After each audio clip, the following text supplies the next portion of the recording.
ये अफगानिस्तान के अगेंस्ट जब टी20 की टीम डिक्लेयर हुई थी और उसमें विराट कोहली और रोहित शर्मा दोनों का नाम आया था, तो मुझे तो लगा था कि ये बहुत ही अच्छा डिसीजन है बीसीसीआई का। और इसका मतलब सीधा सीधा ये है कि ये लोग ये भी चाहते हैं कि ये विराट कोहली और रोहित शर्मा दोनों टी20 में वर्ल्ड कप में भी रहें। और वर्ल्ड कप में रहने का तो खैर एक ये भी एस्पेक्ट है कि वर्ल्ड कप में कप्तानी रोहित शर्मा के अलावा कोई मुझे लगता नहीं कि कर सकता है। ये बात बीसीसीआई को रियलाइज हो गई है, खासतौर पे हार्दिक पांड्या की ये जो इंजरी इतनी लंबी खिंच गई है इसकी वजह से। इस वजह से मैं तो कभी भी खैर इस फेवर में नहीं था कि रोहित शर्मा और विराट कोहली को टी20 की टीम से अभी निकाल दिया जाए, जिसके बारे में मेरा तो सीधा सीधा आर्ग्यूमेंट ये है कि प्लेयर की एज से मतलब नहीं है। जब तक वो पर्पज सर्व कर रहा है टीम में, जो उनकी टीम को जो रिक्वायरमेंट है, अगर वो पूरा कर रहा है कोई बैट्समैन, तो उसको टीम में होना चाहिए इरिस्पेक्टिव ऑफ हिज एज। चाहे वो 40 साल का हो या 45 साल का हो, मुझे उससे कोई लेना देना नहीं। परफॉर्मेंस देश के लिए हो रही है और अगर वो परफॉर्म करेंगे तो देश का फायदा होगा। बाद में जो अभी यंग प्लेयर्स हैं उनको मौका मिलना है और उनको मौका दिया जाना चाहिए, तो मैं ये समझता हूं कि कभी भी क्वालिटी की कॉस्ट पे आपको रिप्लेसमेंट नहीं करना चाहिए। अगर वो नया प्लेयर जो है, चाहे वो यशस्वी जायसवाल हो या शिवम दुबे हो, वो कितना अच्छा परफॉर्म करते हैं, वो उसके परफॉर्मेंस के बेसिस पे उनकी टीम में जगह बननी चाहिए। अगर वो बहुत एक्स्ट्राऑर्डिनरी प्लेयर हैं, अगर वो आउट परफॉर्म कर रहे हैं किसी एजेड प्लेयर को, तो उनको टीम में होना चाहिए। और फिर एजेड प्लेयर को सिर्फ अपनी रेपुटेशन के बेसिस पे नई टीम में जगह मिलनी चाहिए। लेकिन अभी तो सच्चाई ये है कि नए प्लेयर्स जो हैं उनको एक्सपीरियंस कितना है, उन्होंने कितना क्या प्रूव कर दिया है अभी। तो चाहे वो शुभमन गिल हो या रिंकू सिंह हो या फिर यशस्वी जायसवाल हो, इन लोगों को अभी बहुत टाइम अभी खेलना पड़ेगा इनको। ये देखिए, टी20 में फट्टे चला के और मैच जिता देना ये बात अलग होती है, और उसी टी20 मैच में जब कभी मैच फंस जाता है तो वहां से निकालने का जिम्मा कौन लेगा? आज भी आप ये बता दीजिए कि मतलब मैं सभी लोगों से ये पूछता हूं बात कि अगर कभी कोई मैच फंसता है तो आप विराट कोहली और रोहित शर्मा के ऊपर भरोसा करेंगे या यशस्वी जायसवाल के ऊपर भरोसा करेंगे? जैसा कि अभी टी20 वर्ल्ड कप अभी अमेरिका में और वेस्ट इंडीज में होने वाला है, और जहां तक हमको ये मालूम है कि वहां की पिचेस किस तरह से बिहेव करती हैं, स्लो विकेट्स होते हैं, स्पिन ज्यादा होती है, तो आपको क्या लगता है कि आप ये यंग प्लेयर्स के ऊपर भरोसा कर सकते हैं? वहां मुझे ऐसा लगता है कि वहां एवरेज जो स्कोर होगा वो होगा 160 170। बहुत एक्स्ट्रॉर्डिनरी कभी किसी ने बैटिंग कर दी तो शायद 200 हो जाए। तो अब 160 170 के विकेट्स पे जहां की बॉल स्पिन हो रहा है, स्लो विकेट्स हैं, बॉल हो सकता है कि उतनी अच्छी तरह से बल्ले पे आए भी नहीं। तो आपको क्या लगता है कि ये जो पावर हिटर्स हैं, यशस्वी जायसवाल, शिवम दुबे जैसे, तो शिवम दुबे को तो फिर भी कुछ फायदा उसकी हाइट का हो सकता है, लेकिन यशस्वी जायसवाल है या रिंकू सिंह है, इन लोगों ने अभी इतना कोई परफॉर्मेंस ऐसा कोई पेश नहीं किया है कि जो ये इन्होंने कोई बहुत फंसे हुए मैच निकाल दिए हों। और देखिए, फंसे हुए मैच में 25-30 रन बना के मैच जिताना बात अलग होती है, और उसी मैच में अगर 80 रन आपको बनाने हो तो फिर आप किसके ऊपर भरोसा करेंगे? तब तो आपको ये लगेगा ना कि विराट कोहली होना चाहिए या रोहित शर्मा होना चाहिए। और कुछ भी हो, मैं पहले भी ये बात कह चुका हूं कि रोहित शर्मा और विराट कोहली जो हैं, इनकी प्रेजेंस जो है विकेट के ऊपर, ये सामने वाली टीम के कप्तान को गलतियां करने पे मजबूर करती है। तो मैं इनका कोई अंधभक्त फैन नहीं हूं, लेकिन इन्होंने प्रूव किया है टाइम एंड अगेन, और इनकी परफॉर्मेंस जो होती है तो सामने वाली टीम प्रेशर में तो रहती है। हाँ, यहां पे मुझे शिकायत ये जरूर है कि बीसीसीआई ने इन दोनों बैट्समैन को इस तरह से बैटिंग करने के लिए कहा है जिस तरह से इन लोगों ने कल बैटिंग की दोनों ने। और पहले मैच में तो खैर रोहित शर्मा की बदकिस्मती से वो रन आउट हो गया, लेकिन कल के मैच में जिस तरह से बैटिंग की इन लोगों ने, ये भी मुझे इन लोगों से उम्मीद नहीं है। ये दोनों they are too good players to play like that.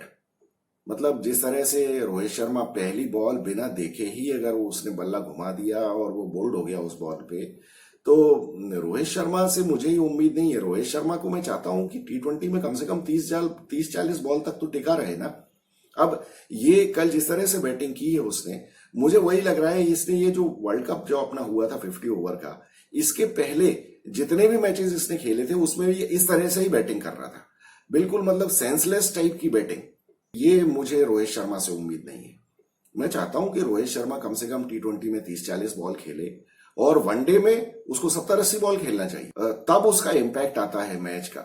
और आपको अभी तक पता होगा रोहित शर्मा का करियर भी अगर आप उठा के देख लें तो जब जब उसने लंबी पारियां खेली हैं तो उसने अकेले ही सामने वाली टीम को हरा दिया है।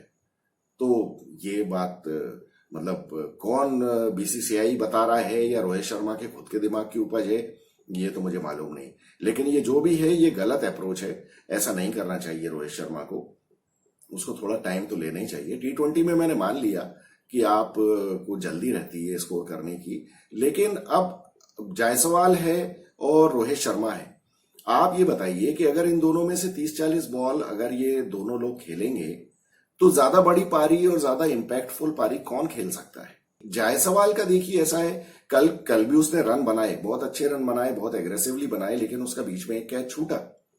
और रोहित शर्मा के साथ मतलब मेरा कहना यह है कि जायसवाल अगर 30-40 बॉल खेलेगा तो वो फिर गारंटी नहीं है कि वो 45वीं बॉल के ऊपर आउट नहीं होगा। वो आउट हो सकता है, लेकिन रोहित शर्मा अगर 30-40 बॉल तक टिका रहा तो फिर वो आउट नहीं होता है। ये विराट कोहली के साथ ये बात है। विराट कोहली से भी कल जिस तरह की विराट कोहली ने बैटिंग की है, आते साथ ही उसने जिस तरह से अनऑर्थोडॉक्स टाइप के, बल्कि मैं तो ये कहूंगा अन विराट कोहली टाइप के जो शॉट्स मारे हैं, वो देखने में तो ठीक है, चलिए स्कोर हो रहा है, 16 बॉल में 29 रन बनाए उसने, काफी एग्रेसिव खेला। लेकिन विराट कोहली से भी हमें ये उम्मीद नहीं है। हम ये चाहते हैं कि वो उस इवेंचुअलिटी के लिए तैयार रहे क्रीज के ऊपर जबकि सामने से लगातार 2 या 3 विकेट गिर जाए। अब कल के मैच में ही आप ये देखिए, रोहित शर्मा तो चली आउट हो गया, फिर विराट कोहली ने आते साथ ही पीटना शुरू किया, उधर जायसवाल भी पीट ही रहा था। तो मुझे हमेशा ऐसा लगता है कि एक बैट्समैन अगर वो विराट कोहली है तो उसको फिर भी अपना टाइम लेना चाहिए, क्योंकि कोई भरोसा नहीं है। अगर मान लीजिए जायसवाल का कल कैच पकड़ लिया जाता जिस बॉल पे वो 7-8 रन पे ही था जब वो, उसके बाद आते साथ ही अगर 2 विकेट और गिर जाते तो फिर टीम को कौन बचाता? फिर तो आप सब लोग एक स्वर में ये कहेंगे कि नहीं, फिर तो विराट कोहली ही बचा सकता है। उसके अलावा कोई बैट्समैन इंडियन टीम में ऐसा है नहीं जो कि पूरा स्कोर कर सकता था। तो फिर विराट कोहली को हम क्यों कॉस्ट कर रहे हैं इस तरह से खेलने पे? और ये विराट कोहली के दिमाग की उपज है तो मुझे ऐसा लगता नहीं है। मुझे लगता है कि उसे कहा गया है कि इस तरह से आपको खेलना है, और अगर सिलेक्टर्स या BCCI या कोच इस तरह की बात कर रहे हैं तो ये मेरे ख्याल से बहुत बड़ी गलती होगी। ये नहीं करना चाहिए इनको। अब कल के मैच की तो खैर बात क्या करना है, टॉस जीतने के बाद रोहित शर्मा ने फिर से पहले फील्डिंग ले ली। हम ये चाहते कि भाई चलो कुछ अपने आप को चैलेंज किया जाए, पहले बैटिंग कर लो। लेकिन होता क्या है, यहाँ पे आदमी थोड़ा सा कॉशियस इसलिए हो जाता है, कप्तान खासतौर पे, कि अगर मैच हार गए या गलती से सीरीज हार गए, तीसरे मैच में कुछ गड़बड़ हो गया तो फिर कहने को ये हो जाएगा कि भैया 14 सीरीज तो हम कंटिन्यूअसली जीतते आ रहे थे, रोहित शर्मा ने रिकॉर्ड बनाया है जो कि 15वीं सीरीज ये हारा है। तो ये एक थोड़ा सा वो आ जाता है, तो उसमें मैं ब्लेम नहीं करूंगा रोहित शर्मा को। अब ये है कि 2 मैच जीत के इन्होंने सीरीज सिक्योर कर ली, अब तीसरे मैच में ये कर लेंगे। मुझे लगता है कि अब तीसरे मैच में ये ट्राई करेंगे कि भाई चलो हम पहले बैटिंग कर लेते हैं, फिर ऑब्वियसली कुछ चेंजेस भी होंगे। अब कल के मैच में अगर हम बात करें तो जब इन लोगों ने फिर जो बैटिंग की तो अफगानिस्तान ने बैटिंग अच्छी नहीं की। अफगानिस्तान को अब देखिए, कल इन्होंने फिर भी एक अकलमंदी की कि गुलबदीन नायब को इन्होंने ऊपर बैटिंग करवाई। आपको अगर याद होगा, मैं पहले मैच के बाद भी कह रहा था कि गुलबदीन नायब की तो बैटिंग ही नहीं आई थी पहले मैच में, जबकि वो बहुत अच्छा बैट्समैन है, और बहुत अच्छा बैट्समैन ही नहीं, बहुत अच्छा ऑलराउंडर है वो। उसने एशिया कप में भी दिखाया था, उसने ये जो एशियाड हुआ था उसमें भी उसने दिखाया। तो ये बहुत अच्छा, मतलब पाकिस्तान की फट्टे विकेट्स के ऊपर उसने विकेट्स भी लिए, और पाकिस्तान की भी हालत पतली कर दी थी उसने। हालांकि मैच हार गई थी अफगानिस्तान, लेकिन उसमें गुलबदीन नईब ने ही परफॉर्म किया था और किसी ने नहीं किया था। तो वो बहुत अच्छा है, और कल जैसा सब लोगों ने देख ही लिया, तो वो डिसीजन तो अच्छा हुआ, लेकिन बाकी किसी ने कुछ किया ही नहीं। और कुल मिला के अब इस इंदौर के विकेट पे छोटे ग्राउंड में 172 रन का स्कोर कुछ बहुत ज्यादा नहीं था, बल्कि मुझे तो ये लगा जिस तरह से इंडियन टीम ने 26, 27, 30 बॉलों के रहते हुए मैच स्कोर कर लिया, तो अगर ये तो 60-70 रन और बनाते तब जाके शायद कुछ चैलेंज हो पाता, और इंडिया के कोई एक आधा विकेट जल्दी गिर जाता और एक दो विकेट गिर जाते जल्दी, तब पता चलता। और यहाँ पे मैं फिर ये कहूंगा कि अगर मान लीजिए 225 रन का स्कोर बना दिया होता अफगानिस्तान ने, जो कि पॉसिबल था, कोई दूसरी अगर टीम होती तो शायद वो उतना ही बनाती, तो भी क्या विराट कोहली इस तरह से खेलता? फिर देखिए सभी लोग ये कहेंगे कि नहीं, फिर विराट कोहली को थोड़ा रुक के खेलने की जरूरत है कि भाई सामने वाले बैट्समैन स्कोर करे और विराट एक एंड पे अपना विकेट बचा के रखे। तो ये चीजें बड़ी मेटिकुलसली कैलकुलेट करने की जरूरत है कि हमको किस बैट्समैन की का क्या कैलिबर है और किस सिचुएशन में हमको कौन सा बैट्समैन चाहिए होगा। कहीं भी अगर 2-3 विकेट जल्दी गिर जाते हैं तो फिर हमें विराट कोहली क्रीज पे चाहिए, अदरवाइज फिर इंडियन टीम ढेर हो जाती है। फिर एक बार विराट कोहली आउट हो जाता है तो फिर बाकी लोग कर नहीं पाते हैं। और रिंकू सिंह अभी उस सिचुएशन में टेस्ट हुआ नहीं है, अभी हमने उसको 25, 30, 40 रन बनाते हुए ही देखा है। अभी उसको खैर मौका भी नहीं मिला है, लेकिन क्या मौका मिलने पे वो 80 रन बना के मैच जिता सकता है, ये this is yet to be seen. तो उसके लिए हम एक विराट कोहली जैसे प्लेयर को हम रिस्क नहीं कर सकते हैं इस तरह से खेल के आउट होने देने के लिए। तो खैर अब इंडियन बॉलर्स, तो ये जो इंडियन टीम ने, ये बीसीसीआई ने टीम सेलेक्ट की है इंडियन टीम इस सीरीज के लिए, इसमें तो सीधा सीधा ये लगता है कि ये T20 वर्ल्ड कप जो वेस्ट इंडीज में होने वाला है उसके लिए स्क्रीनिंग चल रही है, इसीलिए सारे नए बॉलर्स को लिए हैं। उसमें से मुझे लगता है कि अर्शदीप सिंह ने जो अपनी नो बॉल फेंकना जो बंद किया है, उसके बाद से अब ये वापस रिदम में आ गया है। तो एक ये तो बॉलर मुझे लगता है कि almost he selected himself for the world cup. फिर रवि बिश्नोई का अगर आप लोगों को याद हो, मैंने आपसे करीब कुछ 1-2 महीने पहले ये बात कही थी कि रवि बिश्नोई जो है, ये मुझे डर है कि बहुत जल्दी एक्सपोज होने वाला है ये, क्योंकि इसके पास क्या है, स्पिन के नाम पे सिर्फ ये गुगली फेंकता है, इसकी बॉल लेग स्पिन होती नहीं है, और ना ये सीधी बॉल फेंकता है। तो सीधी बॉल भी कभी ये फेंकने की कोशिश करता है तो ये वाइड ऑफ द स्टंप जाके और फिर विकेट के ऊपर फेंकने की कोशिश करता है। तो ये बैट्समैन क्या है, बहुत जल्दी ये पकड़ लेते हैं चीजें। हालांकि फिर भी रवि बिश्नोई के केस में इन लोगों को थोड़ा टाइम लग गया है, पूरे वर्ल्ड के जितने भी बैट्समैन हैं या कोचेज हैं, लेकिन अब धीरे धीरे ये एक्सपोज हो रहा है। इस वजह से आपने देखा होगा, पहले तो ये जब बॉलिंग करता था, जब ये वर्ल्ड नंबर 1 बॉलर भी बन गया था बीच में, तब ये 4 ओवर में 25 रन, 4 ओवर में 26 रन देके 2 विकेट 3 विकेट ऐसे ले लेता था। लेकिन अब पिछले कुछ मैचेस से आपने देखा होगा, ये इसके रन 40 के ऊपर जा रहे हैं 4 ओवर में, और पिछले मैचेस में तो उसको विकेट भी नहीं मिले। कल तो चलिए ठीक है, 2 विकेट मिल भी गए इसको, लेकिन ये बहुत जल्दी एक्सपोज हो जाएगा और इसको अपनी बॉलिंग में वेरिएशन लाने की जरूरत है। इसको अपनी बॉलिंग में लेग स्पिन इंक्लूड करने की जरूरत है। He has to learn how to leg spin the ball. तो उसके बिना तो फिर ये बड़ा मुश्किल हो जाएगा। बहुत ही ज्यादा प्रिडिक्टेबल है ये बैट्समैन, तो बिल्कुल बल्ला भांजते हुए खड़े हो जाएंगे कि अब चल फेंक, तू गुगली फेंकना है तुझे तो फिर हम देख लेंगे तुझे। तो वो बड़ी मुश्किल हो जाएगी बात। अब तीसरे वनडे में क्या होगा क्या नहीं होगा, मुझे लगता है कि शिवम दुबे ने जैसे बहुत अच्छा परफॉर्म किया है तो शायद उसको रेस्ट कर दिया जाए, लेकिन रवि बिश्नोई को जगह मिलेगी क्योंकि उसकी बॉलिंग ठीक नहीं हो रही है। अक्षर पटेल को शायद रेस्ट किया जा सकता है। अब ये जो वर्ल्ड कप के लिए टीम सिलेक्ट होगी उसमें तो बड़ी मारामारी होगी कि अब ये बहुत बड़ा धर्म संकट होगा सिलेक्टर्स के पास कि वो जडेजा को लें कि अक्षर पटेल को लें, क्योंकि दोनों बहुत ही बिल्कुल ही सिमिलर हैं। लेकिन Jadeja again himself is not doing justice कि वो बैटिंग में रन ही नहीं बना रहा है।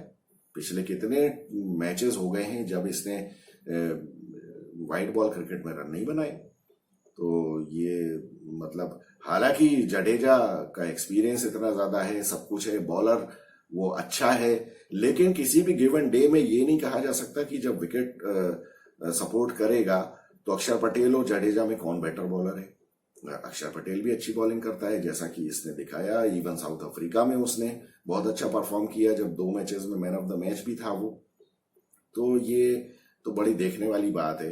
ये सिलेक्टर्स को बहुत ज्यादा परेशानी होने वाली है। Too many choices also spoil the selection committee actually. और फिर अब जिसको भी आप लेंगे तो फिर कहने को ये हो जाता है कि अरे दूसरे को क्यों नहीं लिया, और फिर जिसने परफॉर्म किया या नहीं किया तो फिर वहां पे भी क्रिटिसिज्म होता है।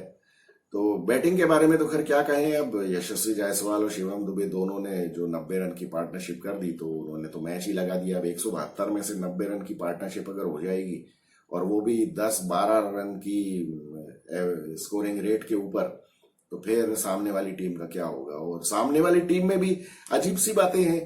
अब खैर वहां तो राशिद खान नहीं है, हालांकि राशिद खान भी इंडिया के अगेंस्ट कोई बहुत ज्यादा उसकी परफॉर्मेंस नहीं है अच्छी एज अ बॉलर, लेकिन उसकी प्रेजेंस से थोड़े बाकी लोग तो मोटिवेट हो जाते हैं। लेकिन अब यहाँ नवीन उल हक की बात अगर हम करें, तो नवीन उल हक देखिए, अब इसने क्या किया रिसेंटली, इसने वनडे मैचेस से भी संन्यास ले लिया कि मैं वनडे मैचेस भी नहीं खेलूंगा, T20 खेलूंगा। अरे भैया, तो तू T20 खेलेगा तो बॉल तो ढंग से फेंक टप्पे के ऊपर, शॉर्ट बॉल और out of the off stump, और कुछ तो भी बॉल, बहुत ही ना तो पेस है बॉल में। अब 4 ओवर ही तुमको करने हैं, तो उसमें भी 125-28 की बॉल स्पीड पे बॉल कर रहे हो और टप्पा भी ढंग से नहीं दे रहे हो, तो फिर क्या होगा। मतलब ऐसे पता नहीं ये लोग क्या करते हैं, ये लड़के, इनको कोई समझाने वाला भी नहीं है कि अब तो तुम बिल्कुल ही वन डायमेंशनल प्लेयर हो गए कि T20 ही खेलोगे। टेस्ट मैच तो अफगानिस्तान वैसे भी नहीं खेलती है, वनडे मैचेस से हाथ झाड़ लिए। तो ये हार्दिक पांड्या जैसी हरकत है ये। हार्दिक पांड्या, अब देखिए हार्दिक पांड्या के बारे में भी बहुत लोग कह रहे हैं कि अरे शिवम दुबे उसका रिप्लेसमेंट आ गया है, तो वो अभी एक्चुअली वो रिप्लेसमेंट ही है। हार्दिक पांड्या जब भी फिट हो जाएगा तो वो तो टीम में आएगा ही, क्योंकि अगेन बात वही है कि एक्सपीरियंस उसका ज्यादा है और उसने परफॉर्म किया है लॉन्ग टर्म में उसने परफॉर्म किया हुआ है, डिफिकल्ट सिचुएशंस में भी परफॉर्म किया है। अब वो जिस तरह की ऑफ द फील्ड उसकी हरकतें हैं, उसको हम जरा नजरअंदाज करें तो प्लेयर तो वो है काम का। Player as an allrounder he is the best in India at present, provided he is fit. तो अब जैसे ही वो फिट होता है तो वर्ल्ड कप की टीम में तो आ जाएगा। तो शिवम दुबे लेकिन उसका रिप्लेसमेंट है, और ये रिप्लेसमेंट तैयार करने की जिम्मेदारी रोहित शर्मा की ही है और BCCI की है कि इनको उसको मौके देने पड़ेंगे। अब हालांकि मौके में तो अब एक ही मैच बचा है, तो मुझे नहीं लगता कि तीसरे मैच में शिवम दुबे को खिलाएंगे, क्योंकि उन्होंने देख लिया उसकी अप्रोच क्या है। अब लेकिन यह है कि उसको बराबर बॉलिंग अपनी थोड़ी सी इंप्रूव करनी है, जिससे वो कम से कम 2 ओवर तो डाल सके T20 में। मैं नहीं कहता कि 4 ओवर डाल दे, लेकिन कम से कम 2 ओवर तो डाले। तो वो 2 ओवर, और बॉलिंग में भी हार्दिक पांड्या ने भी कोई T20 में कोई बिल्कुल बम नहीं फोड़ दिया है कि बिल्कुल 4 ओवर में उसने कोई 16 रन देके 4 विकेट लिए हों कभी। ऐसी तो परफॉर्मेंस मुझे उसकी कोई याद नहीं है। वो भी 2 ही ओवर डालता है, बाकी फिर वो भी पिट जाता है। लेकिन ये है कि कम से कम वो 2 ओवर निकाल देता है, उसमें एक आध विकेट भी मिल जाता है उसको। तो इस तरह की परफॉर्मेंस अगर शिवम दुबे कर सकता है बॉलिंग में, और बैटिंग कंटिन्यूअसली ऐसी ही करता है, तो वेस्ट इंडीज में तो खासतौर पे ये बहुत यूजफुल हो सकता है इसकी हाइट की वजह से। हाइट से अगर बॉल स्पिनिंग ट्रैक्स हैं या स्लो ट्रैक्स हैं, तो वहां लंबे बैट्समैन को फायदा होता है। तो मुझे लगता है कि टीम में अभी काफी प्रॉब्लम्स होने वाली है सिलेक्शन में। सिलेक्टर्स के लिए काफी बड़ा सिरदर्द होगा, और हार्दिक पांड्या को टीम में आना तो चाहिए। लेकिन हाँ, ये बहुत अच्छा हुआ, it is a blessing in disguise कि वो कप्तानी तो वो डिजर्व नहीं करता है, क्योंकि वो उसकी एक तो सबसे बड़ी बात है कि फिटनेस का भरोसा नहीं है। दूसरी बात, जिस तरह की ऑफ द फील्ड ये जो न्यूज आई है, मुझे लगता है कि उसकी वजह से टीम का एटमॉस्फेयर भी अफेक्ट हो सकता है। तो टीम का एटमॉस्फेयर अफेक्ट नहीं होना चाहिए। अब तो देखते हैं कि जब वो आएगा तब क्या होगा, कैसी परफॉर्मेंस होगी उसकी और टीम की, और बाकी प्लेयर्स का क्या रिएक्शन होगा। हाँ, तीसरे T20 में मैं संजू सैमसन को मौका मिलता हुआ देखना चाहता हूँ, क्योंकि अभी उसने रिसेंटली सेंचुरी मारी है। और हमेशा आरोप यही लगता है कि जो वर्ल्ड कप होने वाला होता है, उस फॉर्मेट के अलावा दूसरे फॉर्मेट की टीम में हमेशा ले लेते हैं उसको। तो अब एक बार इस बार ये भी मौका देके देख लें और देखें कि क्या है। विकेट कीपर जितेश शर्मा जिस तरह से कल उसने बैटिंग की, अब वो मुझे लगता है कि वो उसका गेम वही है। और ठीक है, पहले जब भी उसको मौका मिला है उसने ऐसे ही विस्फोटक पारी खेलने की कोशिश की है और खेली भी है। पहले वनडे में, पहले टी20 में भी उसने अच्छी बैटिंग की थी। लोग बाग हालांकि क्रिटिसाइज कर रहे थे, लेकिन अब टी20 में ज्यादा स्कोप होता नहीं है, तो वो जो किया उसने ठीक किया, लेकिन कल रन नहीं बने उससे। विकेट कीपर लेकिन जितेश शर्मा मुझे लगता है कि इस टाइम सबसे अच्छा है। वो विकेट कीपिंग स्किल्स उसकी बहुत ज्यादा अच्छी है, मतलब वो बहुत ही कंफर्टेबल लगता है विकेट के पीछे, चाहे वो स्टंपिंग करे या कैच करे या इवन बॉल, नॉर्मल बॉल्स का कलेक्शन जो है वो भी मुझे बहुत अच्छा लगता है। बाकी सारे जितने भी कीपर्स हैं ना, ये कुछ ना कुछ एफर्ट करते हुए नजर आते हैं, कि मतलब they are not natural wicketkeepers. ये जितेश शर्मा के साथ ये है, ये नहीं looks to be a natural wicketkeeper. तो वो चीज तो अच्छी है, अगर मतलब इट इज अ टॉस, लेकिन फिर भी अगर केएल राहुल फिट होगा तो KL Rahul is too good a batsman to be neglected. तो और वनडे में अगर उसको पीछे खेलना है, हाँ, ओपनिंग तो करवाने का आप बिल्कुल सोचे भी नहीं केएल राहुल से। हाँ, पीछे ले आए, आप उसको पीछे ले आएंगे तो वो काम कर देगा जो आपको मारपीट के खेलने वाली बात है वो भी कर देगा, और अगर कभी टीम फंस गई तो वो बचा के मैच निकाल भी लेगा। तो वेस्ट इंडीज में वो काम आ सकता है। तो मेरी नजर में केएल राहुल ही होना चाहिए नंबर 1 विकेट कीपर। चलिए अब देखते हैं तीसरे टी20 में ये लोग क्या करते हैं क्या नहीं करते हैं। मिलेंगे अपन तीसरे मैच के बाद, और फिर जो इंडिया की इंग्लैंड के अगेंस्ट 2 टेस्ट मैचेस के लिए जो टीम सिलेक्ट हुई है उसके बारे में भी बात करेंगे। अभी हिमांशु पाल ने क्वेश्चन पूछा था पिछले मैच के दौरान कि मुझे क्या लगता है कि ऑस्ट्रेलिया टीम का कैप्टन कौन होना चाहिए और इंडिया का कौन होना चाहिए।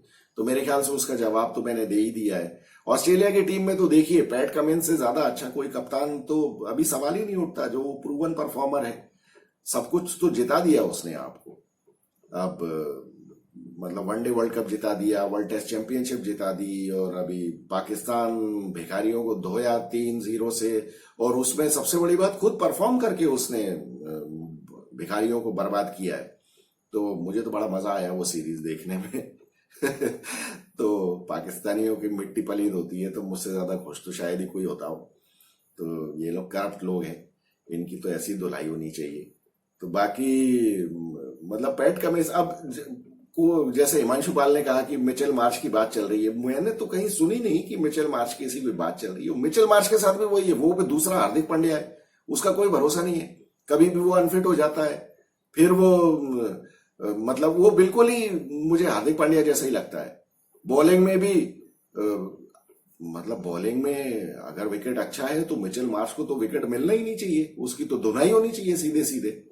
बैटिंग में वो लप्पेबाज है, बैटिंग में हार्दिक पांड्या उससे बेटर है। रिजल्ट पे चले तो चले, नहीं चले तो बस, वो तो एक वन डायमेंशनल उसका गेम है बैटिंग में। तो मिचेल मार्श का तो मुझे नहीं लगता कि वो कप्तानी के बारे में कंसीडर हो सकता है। ऑस्ट्रेलिया के लिए तो पैट कमिंस से ठीक है, और इंडिया के लिए तो मैंने कहा कि रोहित शर्मा से बेटर कोई कप्तान है नहीं, क्योंकि आपके पास ऑप्शंस भी नहीं है। और रोहित शर्मा की जो भी एज है, जो कुछ भी है, तो अभी तो वो अच्छा खेल रहा है ना।